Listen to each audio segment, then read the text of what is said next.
There's everything to lose and everything to win.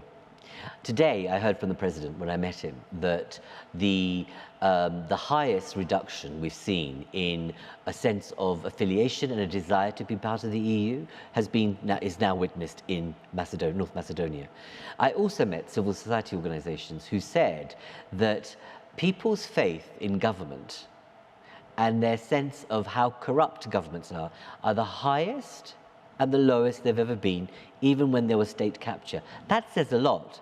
So you have this nexus of being disappointed by the EU not letting you in and making you dance and giving you false promises, and a population that's saying, we don't believe that those who govern us are going to be straight and not corrupt. So you've got a dynamic taking place here which could be very damaging across the Balkans. I don't think it's being witnessed across the Balkans.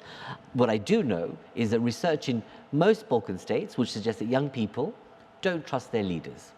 And these are the young people who are walking. So I think what needs to happen is that Europe needs to take a different approach to the Balkans.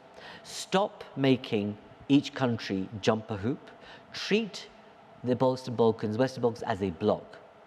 And I think if they were to do that, we'd get a different outcome. But to your point, the reality is, we're talking about countries that have experienced a history which is very different to the rest of Europe to a certain extent in terms of communism. These are relatively new states, but the issue is, and this is something that was said to me today by one of the meetings I had, is that before you knew the top of the tree was taking money, but then when everyone else sees that actually a politician is going to feed himself first before feeding the nation, the rest of the nation thinks, why don't we just feed ourselves too?